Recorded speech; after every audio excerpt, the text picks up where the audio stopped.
Ang food vlogger na si Eric aka Ewik Mukbang, isa raw certified cowboy.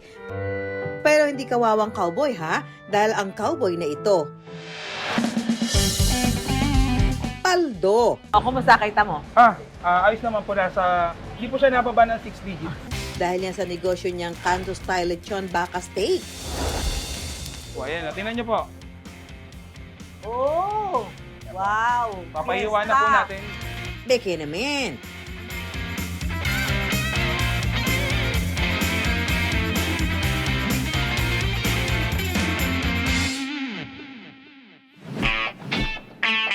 As a cowboy, ang atake ngayon ni Eric.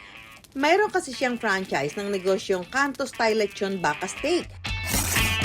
Katas daw ito ng 8 taong pagiging food vlogger kung saan mas kilala siya bilang Ewik Mukbang. Magandang good afternoon po. Welcome back again sa aming YouTube channel, Ewik Mukbang. Kasi may nagpadala sa akin ng isang lechon baka. Then, sabi ko, titikman ko lang. Nung time na natikman ko siya, dun ko na parang na-vision na, pwede itong pangnegosyo. Dahil sa masarap, malambot, higit sa lahat mura. Sa dinami-rami na raw ng pagkain na namukbang niya, ngayon lang daw siya nagkalakas loob na sumugal at magbaka sakali sa isang produkto. Kasi wala pa akong nakitang ganun na steak style na nasa street. So sabi ko, siguro ito yung bagong magbo-boom sa market. Lalo na nasa masa din kasi mga binablog ko po. So ako as a consumer, siguro kaya ko eh. Kasi napakababang halaga tapos steak. Di ba usually mamahalin yan? Pero as a first-time negosyante, nangapaparaw muna si Eric. Actually, nung nasa pagnenegosyo na ako, talagang zero visibility ako eh. Sabi ko po, vlogger po ako, no? So hindi ako negosyante. Nagkaroon ng maraming series of meeting. Kasi siyempre, sigurista ako. Kumbaga, kahit pa paano maglalabas ako ng pera eh. Kumbaga, pinaghirapan ko. Ayokong masayang. Hindi rin naman kasi biro ang presyo kapag kukuha ng franchise ng isang negosyo. Sa Mr. Baka po, ang franchise fee doon is 698. So included na rin yung store layout, yung product training. Kasi meron pa siyang mga stocks eh, buffer stock, mga gravy, rub, yung meat mismo. Kasama natin ngayon si Ewik. Apo. At ang pakikita niya sa atin yung kanyang negosyo. Ano may pagmamalaki mo dito sa baka na to? Alam mo, pag natikman mo siya, may wow factor. Oh, Yeah. paano, bakit magbabaw? Parang ganito po. Wow!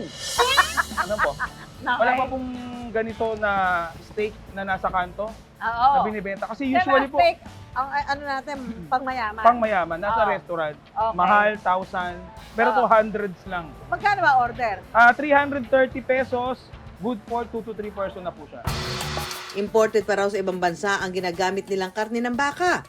Sa paghahanda ng lechong baka, papahira ng karne ng dry rub o yung mga pampalasa. Pagkatapos, itutusok ang karne sa parang malaking tinidor. Para kay Aquaman to ah. Opo, yan nga po, siya nga po. As a cowboy, ang atake ngayon ni Eric. Mayroon kasi siyang franchise ng negosyong Kanto Style Lechon Baka Steak. Doon ko na parang na-vision na, pwede itong pangnegosyo. Dahil sa masarap, malambot, higit sa lahat mura. Isang araw, ilang kilo na bebenta nyo? Dito po sa Monumento Caloocan po, nagre-ranging po kami ng 200 to 250 slab per day. Lab. 24 hours po tayo. Iwas nyo lang po yung gitna nyong... Ha? Yan. Yan, opo. Pwede na. Oo, pwede na po pala po, pwede na. Matalas. Opo. Kaya kailangan... Dulo. Opo. Opo, sanay na po ako masaktan eh. Natoso ka na ba? Opo, natusok na po, nasaktan na po ako eh. Mabigat ha? Opo. So ito yung 5 slab to nilagay natin Opo. dito. So ngayon dadali na sa ihawan. Lulutuin na po natin. So sabi mo mga ilang minutes? Mga 3 to 4 minutes lang po ito. Bakit mabilis siya maluto? Dahil nga po sa steak. Hindi siya Oo. pwedeng yung lutong-luto po kasi Cook. tumitigas po ang beef pagka gano'n. Kaya mas maganda okay. yung mga medium rare. Oo. So Pero di po ang yung... kalalabasan ng luto niya, medium rare. Opo, medium rare. Mm. Depende po sa gusto ng customer. Mas mamaya po yan, magmamantika na siya. Meaning to say, papasok na tayo sa... Sa exciting part. Opo. Kapag malapit ng maluto ang lechon baka, paiikutin ng mabilis sa ihawan para lumabas ang natural na mantika ng baka. Nandito po yung pinakaano natin Master Lechonero. Yan Ang Yung- galing! Yung pala yun Galing pala yun. Bakit mo na ba ikot ng ganon? May timing ba yan? Yes po. Pag lumalabas na talaga yung mantika niya. Ito medium ano na to. Yan, sige ma'am.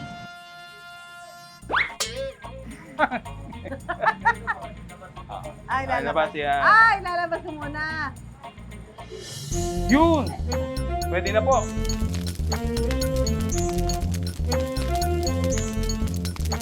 So, yan na yan. Ito Bagong na po. luto. Ayan, tingnan nyo po. Oh! Wow!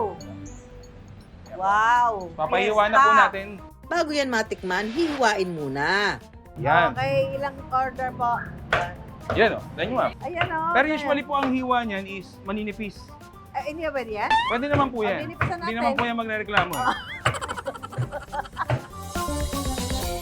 Mainit pa.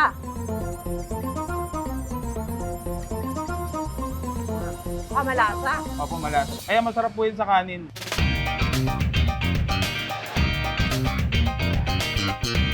First time ko rito, no? Pero masarap siya, malambot at hindi yung tamang sabi lang medyo maanggo, no? Kahit di na po mag-sauce, masarap na po eh. Sobrang simpla. Quality siya, affordable siya sa price. Sulit po, talagang sarap balik-balikan. Tapos kahit take out lang, mabilisan. Ngayong taon lang nag-franchise, 2 na agad ang branches ni Eric. Para kay Eric, malaking bagay na hindi na niya kinailangang magsimula sa umpisa. Maganda kasi sa franchise, hindi ka na nagsimula sa wala nga. So may sistema na. Kumaga, i-guide ka na lang, ituturo na lang ng mismong franchisee. So, less hassle, less sakit sa ulo. At ang kita, Umaabot din siya ng mga 6 digits po a month. Siyempre kasi pag sinabing steak, parang pakiramdam nila mahal. So, nagulat ako nung marami nang naging repeat orders, nakakatikim sila, lumalaki araw-araw yung kita. baka lechong baka yan. Payo ni Eric sa mga may kakayahan at gusto rin pasukin ng franchising, it's now or never. Pag naramdaman nyo na dapat i-franchise ko to ngayon, gawin mo. Kasi ang hangarin mo pa lang isang maging negosyante, napapanis yan parang pagkain Sa una, pagkagat mo, ay gusto ko mag-franchise. Marami akong gustong gawin, ganito, ganyan. Pero pag tulog mo niya kinabukasan, parang nababawasan bagay yung drive mo para magnegosyo. Kaya kailangan, pagka nakatikma mo yung isang produkto at nasarapan ka, at franchisable naman siya, mag-franchise ka kaagad. Para hindi maging kawawang cowboy na may bulsa pero walang pera, bakit hindi subukang magnegosyo? Baka ito na ang paraan para umasenso.